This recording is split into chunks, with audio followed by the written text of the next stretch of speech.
All right, that took a while. All right, thanks for joining us today. I'm Paul from Changescape Web in St. Louis, Missouri, and joined by Jeff Stick of Telerica Marketing Systems in Austin, and Ian Cantle from Outsource Marketing in Toronto, Canada, and Ken Tucker also from Changescape Web in St. Louis. So, AI is all over the place now. It's all the rage, and unless you've been living under a rock, it's something that you can't turn around without hearing about on a daily basis, an hourly basis. And we've talked about it before on this podcast as well. Everyone seems to expect big business to be implementing AI technology, but I think a lot of small businesses don't think it's something that's really going to affect them, but it will, and it probably already has. So, Jeff, let's start with you. How can AI help small local businesses improve their marketing strategies? Yeah, Paul, I really appreciate that you started with this question because I think, in the world of AI and things are moving so fast and you can't, go anywhere online without seeing announcements of 5 new AI-driven tools or platforms. I think taking it back to the strategy is a great place to start. So thank you for doing that. We're going to talk about using AI in implementations and a lot of different things later, but I think specifically from developing and validating a marketing strategy, AI is a great research tool. There's access to these large language models. We're trained on large volumes of data. So now you can go in and you can start asking questions to do market research, to look for ways to differentiate your business, to do ideal client persona research. So when you start talking about the basics of a marketing strategy, who's your ideal client? What do you want to say that's different about what everyone else is saying? And what do you want to ask people to do? That's a great first step with AI, is just get in and start playing around doing some of that research.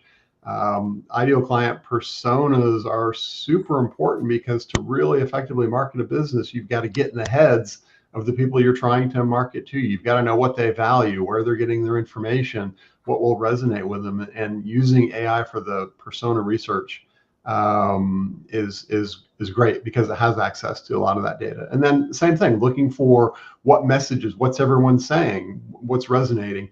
AI is great for that. So when you get into the deeper levels, the aspects of that, you start talking about things like segmentation.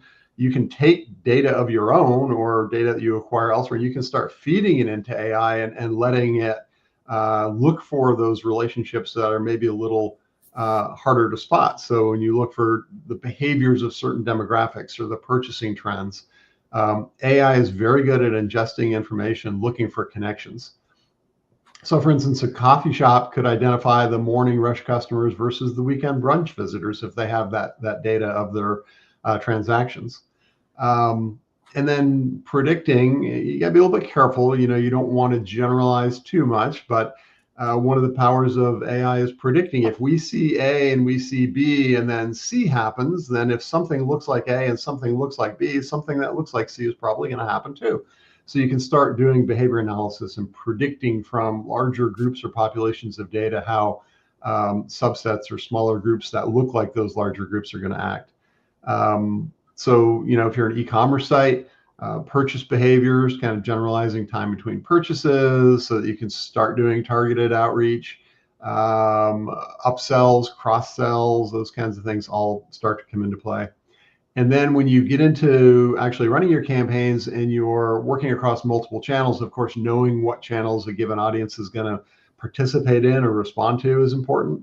And then optimizing how they play together, optimizing the messaging. These are all great applications of AI in the upfront planning, strategizing before you get deep into the implementation of the tactics.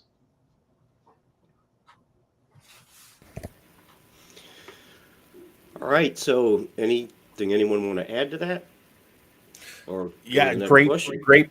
great points, Jeff, and I agree with everything. The one thing I keep bringing up with business owners that are super excited about AI is to caution them that AI is not a magic easy button, right? It's not going to do your marketing for you. It's at least not in the near future. Maybe someday we'll be able to get to that point, right? But really what it can do is it can provide you with greater intelligence related to your business, and it can equip the tools that people are using. So your marketing agency, your marketing partners can use AI to more effectively do what they're doing for you. The one caution I always suggest it, and this is kind of a newer thought because people are so excited about AI. There's so much buzz about it, about how it's radically changing businesses, and it is. But the thing business owners need to understand is you don't want to suddenly become the marketing manager in your business. Like, that's not what you're in business for. You want your marketing managers, your marketing partners, to be better at what they can do. And the tools that they're using now that have more AI integrated with them will help them do their jobs better. The POS systems that you're using in your business, if they don't have AI in them, they will have AI in them eventually, which will help the person managing the POS system and trying to draw info and intelligence out of them will be better at it. The bookkeeper and accountants that will eventually have AI in them will be able to answer your questions, or maybe you'll be able to dig into them yourself with better questions and get better answers. But it's not like the one caution is you don't want to give yourself more work, because the enticement of AI is it makes work easier. But if you keep loading yourself up with more and more roles by going, oh, AI makes the job easier for marketers, I guess I can be a marketer now. AI makes bookkeeping easier, I can be a bookkeeper now. Of course. But do you want to be a bookkeeping expert in your business? Do you want to be a marketing expert in your business? Probably not. You want to focus, if you're a dentist, you want to focus on doing great dental care and managing a dental practice. That's a great point, Ian. Two aspects of that. One is the people that are looking for an easy button there are companies out there that will sell an easy button, but it isn't really. And if it is, it's gonna, take a plumber that says, hey, I've got this AI tool, it's gonna do all my marketing for me. Well, every other plumber in town can use that same tool and get the exact same marketing. So now are you really differentiating? So bringing in that unique voice, that unique differentiating factors of the business into it is important. And now you're back to the human role. And like you said, should the business owner be the marketer? Should the business owner be the accountant? And that goes back to the line from Jurassic Park: just because we could doesn't mean we should. The business owners are best at being the visionaries, driving the business, making sure the business operates properly, not necessarily doing the implementation of every detail. Yeah, if we have time at the end here, we're going to talk about some of the pitfalls. Okay. Yeah. I would like to kind of jump in, though. I think two pieces to this that I think are really exciting. One is a business owner can use this as a way to do a sanity check on the recommendations that their current marketing provider may be offering to them. Like, for example, how do they know if the sanity check is remotely correct? Well, it's like generate. So it's like if you're wanting to be, if you want to show up at the top of Google search results in these 10 cities, you plug that into, a tool like ChatGPT, and you say, give me a marketing strategy. Look, it's not the right marketing strategy, but it's a sanity check, right? So a business owner can plug in something like that, and it can help them understand that we're just not blowing air, or whoever they're working with may be blowing air, because they're not doing 4 or 5 of the fundamental things that were recommended by AI, because it's got access to a whole lot more data out there about what people are doing for a marketing strategy. So it's looking at the components, right? It's not giving you the actual nuances of the strategy that are going to be the differentiators for you, but it's going to tell you should be doing social media, you should be having a review strategy, you should be writing content, you should be doing this, doing that, and for a lot of business owners, honestly, they have no idea what to expect. So from one thing, I think that's just a great little exercise for anybody who's hiring a marketing company to understand what the true scope of services are really required to get you the results that you're asking for. And you don't know the price. It's like, it may suggest prices, but those are going to vary widely for sure. And there's no way to check quality or compare apples to oranges. But the other thing is, I think it helps to really flesh out things that under the right guidance of human experts who do this a lot, who are experts in creating marketing strategies. It's a good sanity check and a productivity gain for all of us as practitioners and strategists, as well as for the business owners and whatnot, to just be more complete in what we're doing from a marketing perspective. And so from that perspective, I think it's a nice productivity gain. All right, so Ken, coming off of that, what role do you think AI is going to play in creating like personalized customer experiences for small businesses? Yeah, and their well, what customers? Jeff said, I mean, he talked about, segmentation and some differentiation, obviously behavioral analysis and, and being able to identify trends and recommending things. So how is that going to be manifested? It's really, and this can be done in real time or near real time now, which is the big exciting piece of this. So for example, email personalization, every email platform on the planet, if it's not already doing it, will be doing it soon, where it will be able to gather information from the people who are on your list to deliver, content dynamically to everybody uniquely, if you wanted to, based on and personalize it based on what their experiences have been, what have they clicked on, what does it say they're interested in on their social profiles, things like that, and in a way that we've never had before. So you've got it manifesting through email marketing and communications like that, delivering content on websites. When a visitor lands on a website, you can dynamically deliver content most relevant to that user, probably even organized better for that particular user, based on what AI is able to determine and discern about that person. Is it going to be perfect? No. It always needs to be vetted by human experts. You don't set it and forget it and think you're going to be golden. That we may get to a point where it's so accurate that that really becomes less important over time, but it's still, for the very foreseeable future, a requirement that humans have to be involved. But an example would be, a clothing store. The website might show winter wear that is popular in a particular region based on where that searcher is searching from, and deliver that dynamically. The flip side is, if it knows that maybe they're thinking about going on a vacation, because they've been searching hotels in Florida or Arizona or Mexico or wherever, it may suggest, and may display, some appropriate warmer weather clothing for them. So there's a lot of possibilities that are going to be happening and already happening. Another thing is loyalty programs. Jeff mentioned, that it can identify, coffee shop, whether people tend to be morning or afternoon customers, for example. If it can determine that, it's going to be able to identify who are your best customers, what do they spend, what do they tend to splurge on, so that, when you want to get them back in and you want to get them to buy a bigger ticket, make a bigger purchase with you, periodically recommend the favorite thing that they always seem to splurge on every 4 or 5 visits, for example.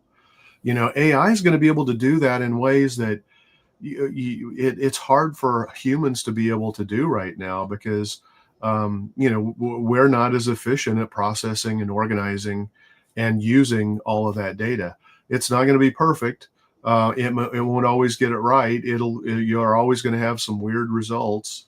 But these systems they're going to get better and they're going to improve over time. So those are just some examples that pop into my mind in terms of how AI is going to deliver a more personalized experience. I mean, but just think about any channel you're talking about. AI, as a matter of fact, Mari Smith mentioned this about Facebook and the new algorithm for 2025. it's no longer about followers and who your followers, your content is not being delivered to your followers the way that it has historically previously been done. Now your content is being delivered potentially to people in their news feeds based on what their interests and their behaviors have been on that social platform. And if the Facebook algorithm can determine this content will resonate with somebody who has these likes, experiences, these demographic information, whatever is baked into the algorithm, it's going to display that whether they follow you or not. So it's an opportunity actually right now. It's going to change, but right now there's an opportunity to seize upon these changes that are happening to be able to get in front of people that we haven't been able to even that we've got maybe all gotten a little frustrated with. And look, there's a lot of frustration out there right now about Facebook overall. But again, don't let your personal biases dictate your marketing strategies. If you always have to think about your ideal customer. It's not about them. It's not about you. It's about them. And so yeah, that's what I have to say. See, that's why I don't do anything on Facebook. Whether you know it or not, you are, Paul. I'm a member of groups. I have no friends. I'm friendless. So, Ian, how can small, and Ken mentioned this about the frustration with Facebook, and I see the same thing with Google. Is just you think these huge data companies, which is what they are, would have this figured out, but they have some really piss poor implementations of AI. But how can small businesses use AI to optimize their online presence and visibility? Yeah, again, I'm going to sound like a broken record through this whole thing because I don't think small businesses should be doing this themselves. I'm convinced of that. I wasn't convinced of that when AI first started, a year and a half ago, 2 years, when it first started getting really publicly available. But the more I see businesses going down the path of ditching their marketers to do it themselves, I just see that they're producing more content, but it's crap content because they're trusting you. And I'm just putting that out there. I don't disagree with you that this is more, to me, this is more like this is what's possible. No, they probably should not be doing it themselves. Sure. But if they don't know these things can be done, it's like you don't know what you don't know. For sure. Yeah. So I'm just going to keep reinforcing that though through this whole thing because I think small business owners have to hear that message. And I don't think it's being broadcasted anywhere else. I've never heard any expert in the field talk about a caution of you don't want to put yourself, if any of you have read the E-Myth and you create an organizational chart for your business, you're not supposed to be the one in every single box of that organizational chart. And AI is kind of a lure to do that more. So that's why I'm talking like this, because I want to save people from ultimately doing that to themselves, but it's actually going to hurt their business. And I've seen that happening. So some ways that your online presence and visibility can be maximized and optimized using AI tools. First of all, if your person, your partner who's doing your marketing for you and your website development, your SEO optimization, your search, the generative search engine optimization now, the generative engine optimization, which is really talking about like, how do I help my business show up in ChatGPT and Gemini and some of the other tools out there, right? The AI tools, the large language models. A lot of the tools that we use as experts now have AI built into some form or another. Ken's talking about some really aspirational stuff that we all see coming down the path, right? Jeff talked about some of that too. It's not there. It's not even close right now. Like everything right now is bolt-on AI. Like they're like, crap, we gotta put AI in our feature list for our practice management software, for our SEO tools, right? And so everybody's doing that. Some of them are from the ground up, very few. Most of them are bolt-on. So some of the tools we use to help us, first of all, analyze data and optimize data for SEO are things like Search Atlas, SEMrush. These tools, I've heard Surfer SEO, which I don't use. has it as well. But any legitimately good SEO tool is going to have AI built into it to some capability now to help you analyze how to rank better, develop content that's going to help you rank better for the keywords that even determining which keywords you should be ranking better for. But again, you kind of need the expertise to navigate these tools and to leverage what it's spitting out. Otherwise, it's a little bit like, asking ChatGPT, I have a toothache, how can I fix it? The options are fairly broad and you might not have the expertise to fix it. But there's a lot that can be done with these tools to make your marketer far more efficient. Things like voice search optimization, right? That's an area that's largely untapped by small businesses. We've been talking about it for years now. But because it's an additional part of SEO, a lot of businesses aren't doing that. Local SEO, how to help your business show up better, produce the right content for maximizing and optimizing your Google business profile. These tools can be extremely helpful for that. Because right now you go into your Google business profile, all Google shows you is like a little profile, like how much of your profile is complete. And even that's wrong half the time. So they're not helping you. But you do need to understand, who your ideal client is, ideal client, customer, patient, what they're looking for, because that's the key part of it. Because SEO is just a matchmaker. It's how even in AI, it's just, who has the most resonant content that resonates with what you're particularly looking for at the time. And so you can use these tools to help you do that better. It's going to help you show up better online. There's a lot that goes on in that. And then a key part of that is AI can also help you consistently deliver good quality content. But it has, do not trust the content that AI spits out by itself.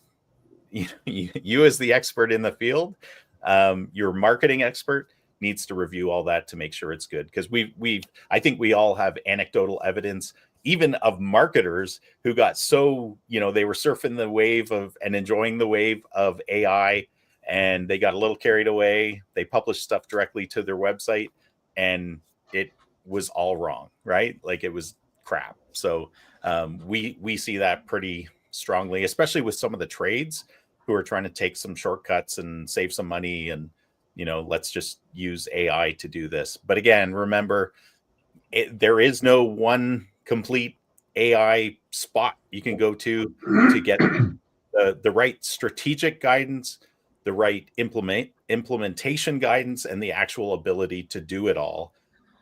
People still have to do all that. So. Yeah, AI, we said it before, AI is another tool. It's not it's a great tool. And love it. I sound like And I'm down on building... AI. I'm not. I'm just like, be responsible in your use, and it can be a wonderful tool to you. Just don't get sucked into the passionate growth of it that you lose your mind and start taking on more roles. Ian, following on that last point that you made about, AI is a great tool, keep in mind, everyone, that we are still in the very, very early stages of AI. AI right now is a lot of point tools, and actually a lot of those point tools go back to the same large language models. There's dozens and dozens, hundreds of things that ultimately are just front ends into ChatGPT or one of the other several large language models. These large language models are very expensive to build, develop, and train. So the model is then you have a lot of other things that are front ended, but it's still very point tool oriented. And I think where we're going is the so-called agentic or agents. When you have agents that you can build, in fact, John Jantsch just published a LinkedIn piece about the future and the direction.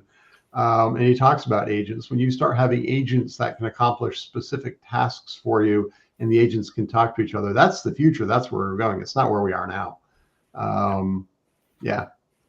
We'll get to this in the dangers, but or pain points, but there's even some really good like institutions that are actually researching the AIs as they're being developed. And the really geeky people are saying the current large language models aren't even AI at this point. They're just gatherers of information and then spitter outers of information. They're not even there's not even a great amount of intelligence behind them at this stage, except wow, they're incredible at taking large amounts of data and creating concise responses. Mm-hmm. So, Jeff, Ian talked about some things that I think kind of segues into the question I have for you. And, he's talking about small business owners using AI to do everything. And now they're in all these little boxes, like Ian said. So can AI-powered tools help businesses reduce marketing costs, knowing that, again, what Ian keeps saying is that AI cannot replace a marketing agency for reasons Ian touched on, but can it help reduce marketing costs? Yeah, absolutely. And I think this builds on what Ian said. The analogy, AI is a tool. It's not a be all end all solution. It is a tool. And the analogy I would use is a house framer, right? How much more productive is, a team of carpenters framing a house when they use power nailers versus when they're, swinging, old fashioned hammers like they did in the 1800s. It's a tool that boosts productivity, but at the same time, you've got to know how to use it. There are dangers, there are pitfalls, but when used appropriately, especially where we are right now with the tools, the current generation, you have access to a lot more information. You have the ability to do a lot more faster, and that absolutely can help drive costs down, but it needs to be monitored appropriately. And back to Ian's point, should every business owner take it upon themselves to become an AI expert? Probably not. They need to recognize that the tools are there and they can be used and they should be looked into, and then work with somebody that is. Even some of the major corporations, they'll have now you can Google it, Chief AI Officer. It's a thing at bigger companies. It's the person who's tasked with understanding the future and the direction, or looking to see how to move into that future in that direction.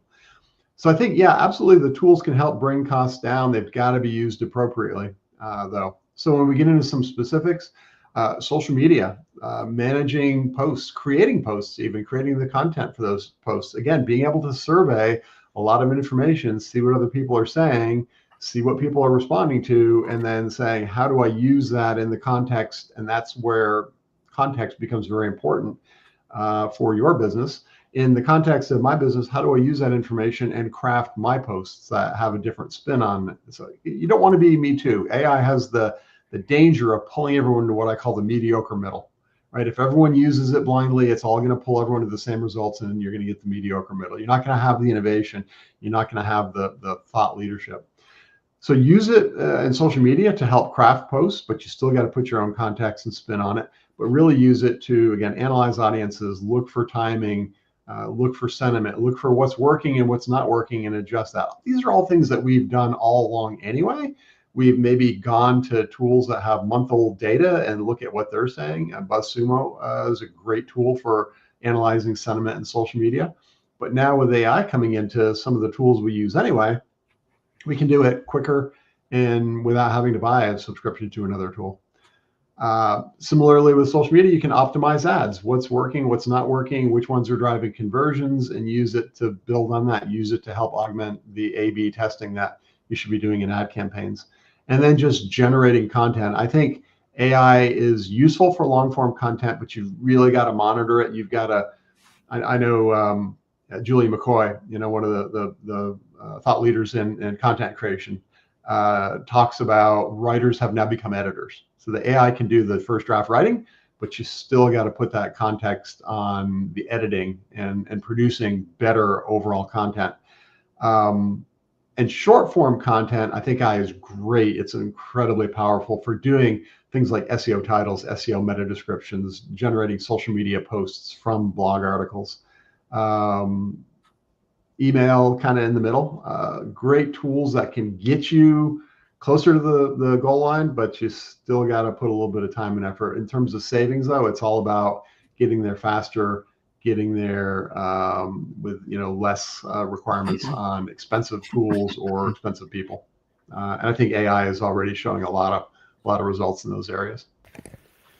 Yeah, and going back to your example about the hammer versus the nail gun, I can go online and watch videos on how to build a retaining wall, but there's always those nuances and details that only an expert's going to know. And if you don't know that, your retaining wall may not retain. So Yeah, and in the experience, my wife and I decided she's an older Honda, and the headliner was falling down. We decided that we were going to redo the headliner after watching a YouTube video. It's not as easy as it looks on YouTube. I'll tell you that. don't do it. never is. So, Ken, I think we touched on this a little bit, but this is a big one. AI is going to have an impact on content creation. What's that going to look like? What kind of impact is it going to have? Yeah. So, I mean, as Jeff, just kind of talked about, and, what he said about Julie McCoy, that you're no longer really a writer, you're an editor. I would also say that, you've got to be a quality manager. So, I mean, editors, should be quality managers, but somebody has to be, it's going to transform roles.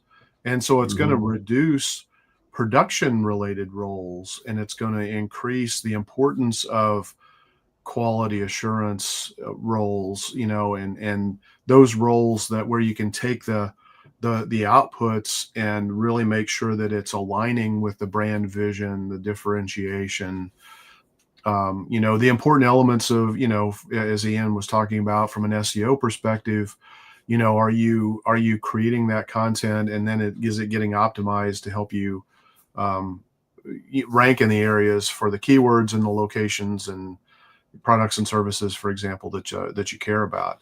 So from that perspective, the job functions are changing very fast, and they're going to continue to change very quickly.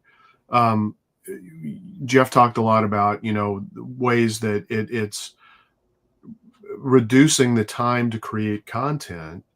I guess my comment is, don't think of it necessarily as a cost reduction, because people who are using these tools are creating massive amounts of content, and people who are doing this well are still creating mass amounts of content. But what they're doing is they've taken the production and they've offloaded that to AI, and now they're using human experts to bake in the SEO, to make sure that the differentiation is there, to guide, you can put, for example, content repurposing tools are one of the best ways to use AI, I think, right now. You can take a blog post or a long form video, slice it and dice it into so many different assets that you can use. You can turn it into email, you can turn it into press releases, you can turn it into short form videos for social, YouTube or Shorts or Instagram Reels, for example. You can generate the text and even suggested images for social media posting. All this can be done by AI. Is it getting the right information, though? Just because it can slice and dice and do things and suggest things way faster, and maybe with insights that we wouldn't bring to looking at that when we were doing it manually ourselves, it still has to be reviewed and analyzed. And you need to make sure that, if it slices and dices, it doesn't cut off something right in the middle of an important concept. But yet you take that and you post it automatically to social media because it's like, whoo, I'm done. No, it's not that easy. And it's easy to fall into that trap. I guarantee you it's very easy. I think we're going to see more and more content created. So I honestly think that 2025 is going to be a massive year for many businesses, including small businesses. Look, big businesses are making massive investments in AI. They're already doing it. If you're competing against, I don't know this for a fact, but honestly, I would be shocked if some of the large franchisees or franchises of, like home services contractors, we see this happening a lot in the world of plumbers and HVAC, where the local companies are being snatched up and they're being rolled up into these large corporate franchise models. And so the true local homegrown plumber or HVAC company is it's kind of the Walmartization of the service industry. And so you're seeing fewer and fewer of these. Well, these big operations that are snatching up all these, if they're not making massive investments in AI to help their local franchisees outperform all of these local companies, it's going to be happening very quickly. And so if you're a local company that hasn't been snatched up and you don't want to be snatched up, but you still want to remain competitive, you've got to be working with your own team of experts that, understand how to leverage content production, quality content production for all of the right reasons on all of the right channels to reach all of the right people. And so that's the impact I think that AI has on content creation for local businesses. If you're not doing it, if you're not working with a marketing strategy focused company to help you do this, you're going to get left behind.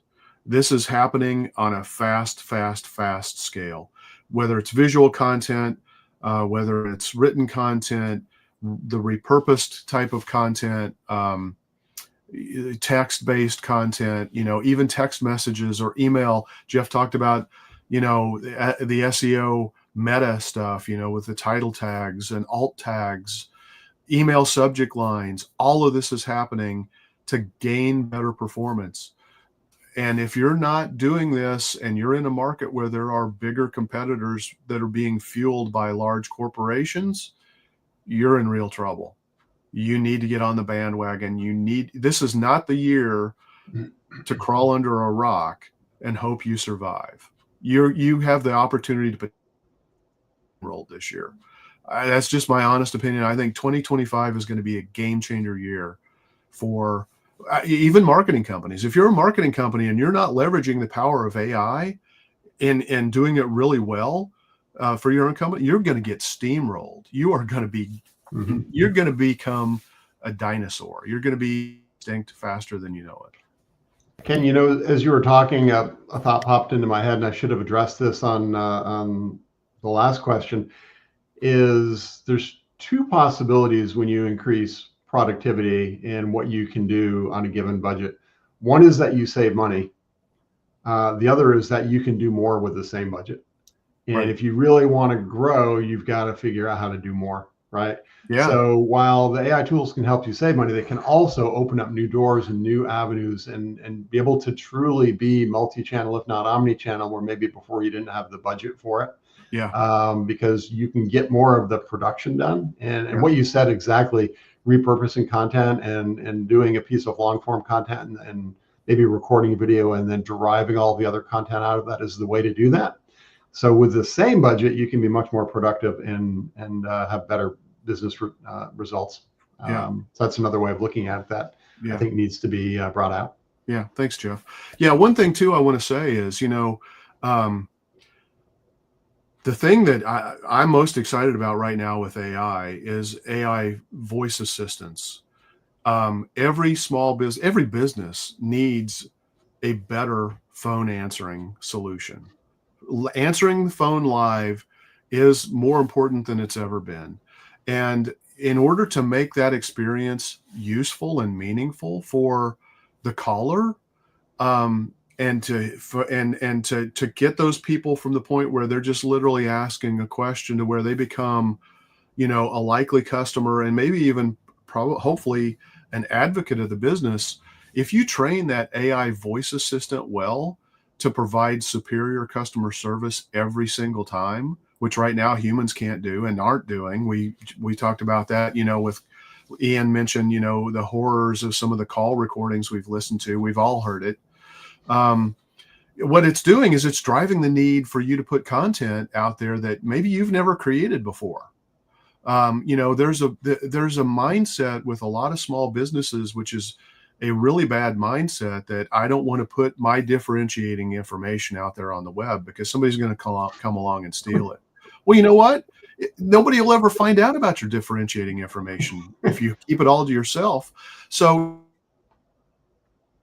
AI voice assistant to answer those questions and provide such a superior experience when people are calling in just to find out, do you take insurance? Do you have certifications for your key staff members? Before they want to come in and give you their business, you have the ability to do that, but you only do it if you train the AI voice assistant with the information that it needs, which means frequently asked questions, should ask questions, and an order of magnitude that small businesses have never thought about before. And obviously, here's a news flash. That's also fantastic for search engine optimization. So take advantage of this. Mm-hmm. I wanted to springboard off of something you had mentioned earlier, Ken, about the franchises in large businesses leveraging AI. It ultimately to crush the small businesses. I've actually seen the opposite too, where, and I think this is what you're talking about too, because I think you said this is the year that they need to change and they have opportunity. I think small businesses, whether it's plumbing, whether it's dentists, hearing aid practitioners, you name it, like if you're up against franchises, and the reason I say this is because we've been up against franchises with our clients, right? Is that you have a unique opportunity because franchises are always watering down their message across all of their locations. So yes, they have do what's good brand for them, not what's good for the local. Yeah, and purely from an SEO standpoint and an online visibility standpoint, they almost always suffer because of that, because That's they right. cannot optimize things locally like you can as a primary local business. Maybe you have one location, maybe you have multiple locations, maybe your service area business, but you have a unique opportunity. And if you get your act together and do things well, you can easily outperform some of these bigger players for sure. Yeah, and that's a great point, Ian. I'm glad you mentioned that, because I love competing against franchises, because franchises kind of rush to the middle. They do what's really good for the majority of their franchisees, but it ultimately it compromises and it waters down the effectiveness. So while they've got the economy of scale to do certain things, it also really hurts and limits their ability to do other key things. But here's the thing that's possible now with franchises, if they make the investment, is that you can use AI with custom fields and custom variables now in a way that you haven't been able to before, on a scale that you've never been able to do before, to deliver that localized, personalized experience. And so, if you're looking to join a franchise, or you're looking to franchise your business to make your franchisees wildly successful, you got to hire a company that gets the whole AI thing to help you bake that in and implement it. Because right now, as you said, Ian, franchises, while they have certain benefits, they have certain bells and whistles and tools and things like that you get out of the box. It's pretty general stuff usually. And you know what? They're sometimes pretty horrible at what they do. Yeah. Well, so they're great at what they do, which is selling more franchises. Right, but their marketing department might be focus. Absolutely dreadful. Yeah, that's their focus, is to sell more franchises. It's not to be the best, the best solution to help your local business show up on Google search, for example, or show up on social media for that matter. Mm-hmm. So, Ian, how can AI help businesses with customer service and engagement? Because I think that's a big part of this whole equation as well. Yeah. I think first of all, at the core of this is the CRM. I think if your CRM system has AI built into it, and again, we're so in the early stages of this that it's hardly even touching this in most CRM systems, even if they have AI baked in right now. It's really like a bolt-on, and it's not really doing what we want to see it do as marketers and as business owners. But ultimately, where it's going to get to is where, when somebody calls you up on your business line, your AI CRM system is going to, and some smart CRM systems will pop up the person's record, right? Like, practice management software sometimes do this. Really good CRM systems sometimes do this. It'll pop up their record, but where it's going to get is it's going to be monitoring the call as well as it comes in. It's going to be able to give you some guidance, right? If somebody's talking about a particular issue with a particular treatment they had or a particular job that you were performing, it's going to be able to help equip your customer service person with the information they need in order to give appropriate answers and to help serve the person better, right? If somebody's asking a particular question about the business, it will help facilitate that with the real person. Where it gets really exciting too is what Ken was talking about, and he stole kind of some of my thunder, but I forgive him. But AI call agents that I think most of us on this panel are at least playing with, if not actually implementing right now, are incredibly powerful. And it's because a lot of call centers, especially low-cost call centers, especially after-hour call centers, if you've ever called one of these call centers and been disappointed, especially if you're the business owner of that particular business the call center is trying to serve, they're horrible. They do not answer the questions properly. If you ask them, are they accepting new patients or new customers or whatever it is, they'll be like, I don't really know the answer, but I'll have somebody get back to you. That is the standard line. They may not speak the language very well. They don't know the answers. Oftentimes they even get confused between the different customers that they're serving, like which hat of the business am I actually serving at the moment? Like, it's disastrous. And so these AI call agents can be super powerful. You train them once, and of course you're going to be optimizing it over time. But I love the saying that somebody mentioned, and it's absolutely true, and we're seeing it, that the current AI call agents are as bad as they're ever going to be, but they're not bad. They're incredibly powerful. They work incredibly well. We are having so much fun with them, just testing them and offering clients an alternative to bad call centers, because the whole point of them is to keep the buyer's journey going. That's why you have call centers, is that somebody gets a live person or gets the answers they need and moves them through their buying decision. And so these can be very, very powerful. Then if you kind of take the next step down, you've got AI chatbots, which again can do the same kind of thing right on your website. They can even be in the back end through your CRM system. I know some of us use a very intelligent CRM system that can actually answer questions through your direct messaging, through Facebook, through Instagram, through some of the other channels. Super powerful. And then there's things where you start to get into like conversational AI, where you get into sentiment analysis so that your CRM is actually looking at how things are going with a particular contact. And yes, lead scoring is really important to help your team know, like, should I reach out to this person? Maybe eventually AIs will do the reaching out. Who knows? But which poses a whole bunch of other weird things, because I don't know if you guys have experienced this, where somebody DMs you, but it's actually their AI DMing your AI, and then they have this little conversation and you look at it afterwards and you're like, well, that was dumb, but it is what it is. But the bottom line is that all of these technologies, these AI technologies, have the capacity to help people at the time of greatest need, and which positions your business as the ideal provider of the service or product that they're looking for. And that's what it's all about, right? Like, you're trying to help people when they need the help and answer their questions and move them in their decision making. Yeah. Don't use AI to DM people. Like outbound DMing, I think it's happening, because I certainly see some of those. It is, and it's going to be horrible. Interesting to see what kind of regulations they place on that in the future. Yeah. You said bad call center. Is there a different kind?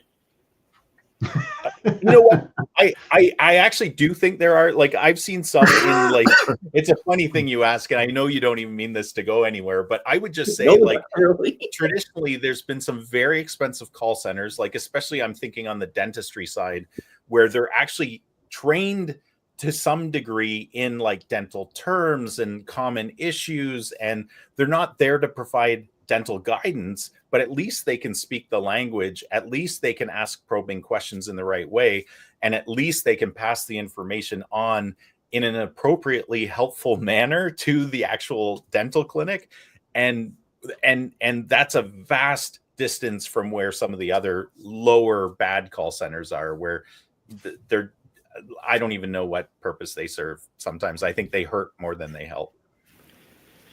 Yeah, so we're at 50 minutes now, so I do have a few more questions. Do we want to go through them, or do we want to hit on, because I think the pitfalls and drawbacks are important too. So what does everyone want to do? Go through a few more questions, or have everyone kind of round tables some of I the... think pitfalls and drawbacks would be a good way to kind of round table and wrap up. Yep, same here. All right, so I think I'll start with something that I think everyone has mentioned, is that it's not a magic button. We use and this goes back to where it's not set and forget it. We use an AI-powered SEO tool. It's really awesome. But it goes back to what everyone has said, is that it will give you suggestions, and you can use this tool to automatically implement those suggestions. We have a client that they're commercial painting. That's all they do. Nothing residential. And yet it will spit out keyword suggestions related to house painting, residential painting. It's like, well, where did this come from? Because there's nothing on their website about that. So this goes back to, you have to vet these things. You can't just, here, AI did it, I'm done, boom. It doesn't work like that. I think that's one of my biggest things, that the over-reliance on AI can do more harm than good. That's what I had on that. Yeah, I think kind of springboarding off of that, not only over reliance, but just putting too much trust in it too early on. I mean, there's a learning curve. And AI is not perfect. AI has a well-known problem called hallucination, which is, a fancy way of saying it makes stuff up. And that's part and parcel of the way it works. I mean, people make stuff up too, but the problem with hallucination in AI is if you over rely on it, or if you trust it too much, that it's everything it says is correct. It isn't. And it can't be fixed easily, because if AI could know when it was hallucinating, it wouldn't hallucinate. So obviously it can't be fixed easily, right? It's going to be a problem that's there for a while. And that comes back to the importance of the human control of it. Is a tool that needs to be used by people that provide the context, that provide the sanity checking, and not just the easy button, as we mentioned earlier. And then recognizing it will drive you to the mediocre middle if you let it. You've got to put your own value add into it and use it as the basis, use it as a productivity enhancer, but always, always, always be bringing in your own context and your own insights. AI doesn't have any insights yet. It can look for relationships, but relationships aren't insights. Yeah, I'll jump in, and I'm going to stress resistance to change. Again, I think there are a lot of people who are thoroughly freaked out about AI. And look, everybody should be a little bit worried about AI, because the nefarious potential uses of AI could be catastrophic. I mean, there's no doubt about that.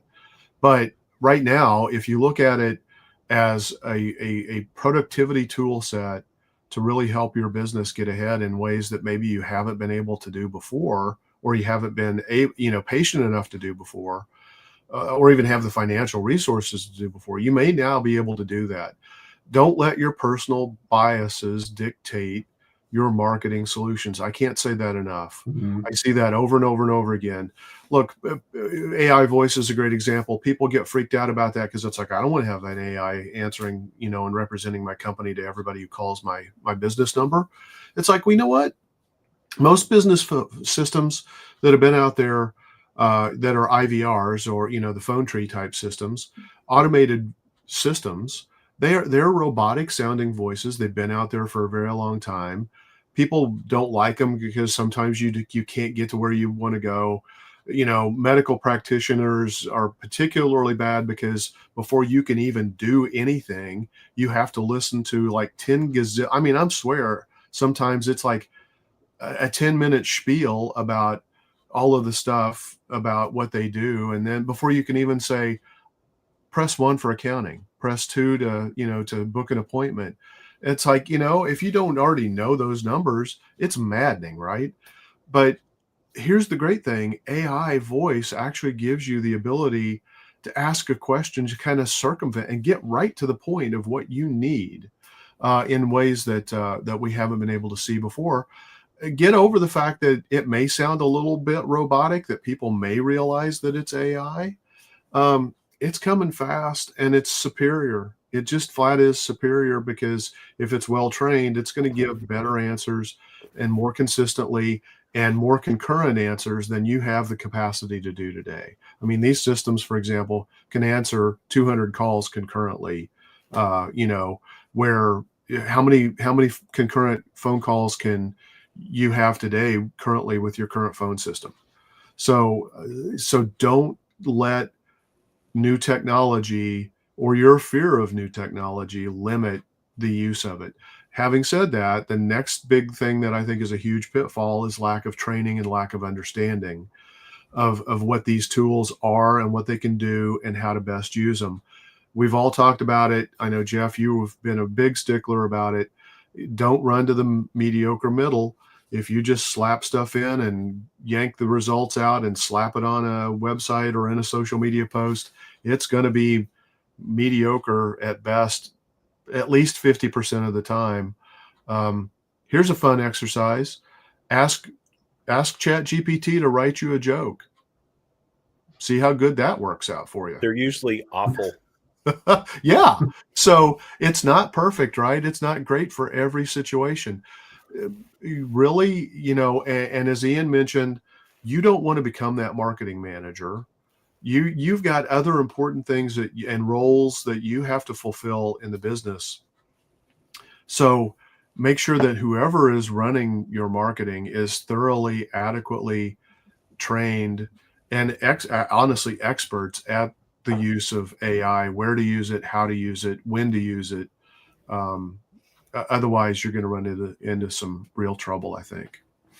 Yeah, Ken, a couple things. Well, I was using ChatGPT. This is just when you said about the joke, to generate a little bit of content. And because I wasn't clear in the prompt, the answer it gave me was kind of, X-rated. So I won't go into that here, but what content were you writing on? Yeah, really. I'll tell you after the podcast. If you want to hear the answer, schedule a consultation with Paul Barthel. There you go. But see here, phone trees piss people off. They certainly piss me off. And if you don't want to implement this technology, and because of that, you're not answering the phone and your competitor is, guess who's going to get that business? Mm-hmm. So think about that. Yeah, let me add 2 real quick additions to the pitfalls. The first, we didn't get into like the ethical side of AI, right? So there is an ethical side that I think all humans have to think about and understand and wrestle down a little bit. But the part is more a caution, because we have no idea where this is going. But I'll add an anecdote to this, but it's the manipulation of people via AI created content and also highly personalizing that. Just real quick, was watching the SpaceX launch last week. Didn't realize, because it was called SpaceX, the channel I was on, didn't realize it was actually a counterfeit SpaceX channel. It was showing the launch, and then partway through it suddenly switched to Elon Musk at the Tesla plant talking about his new SpaceX Bitcoin that he just launched. And of course, I looked into it, and it was all AI generated. It was fake. It's this other company trying to capture some Bitcoin business, but highly manipulative. And to me, it gave me a little bit of a taste of how AI can be really badly used by posers.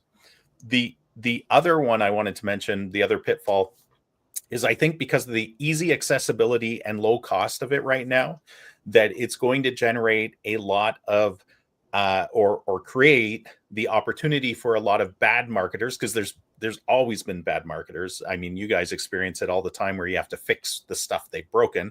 But bad marketers trying to do everything with AI, but doing it really badly. So it's going to actually compound the problem in some ways.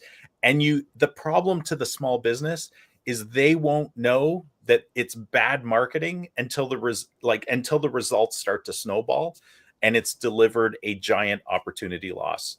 And you see that when they invest with a bad marketing company who's not good at what they do. I see it all the time with website development, and they say they're SEO, but they don't know SEO. All of that kind of stuff, I think, are just pitfalls that we all as business owners and marketers are going to have to navigate in the near future. Jeff, anything you want to add real quick?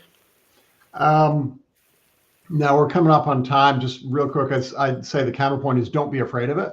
You know, the whole it's coming for our jobs. Oh no. You know, something like 200 CEOs and AI researchers have basically said that all jobs as we know them are going to be gone within 100 years. I don't know that I completely agree with that, but look at 100 years ago and how many of those jobs exist today. So things change. AI is just part of that. You know, look at it, consider using it. It does have a lot of advantages. It does have to be used appropriately, as Ian just said. All right. So, like you said, Jeff, we're coming up on an hour. So, Ian, you want to take us out? Yeah, awesome topic, Paul. Thanks for all of our marketing guides for sharing their thoughts, their premonitions, and their expertise. And until next week, folks, keep calm and market on and spread the word about our podcast. Bye for now.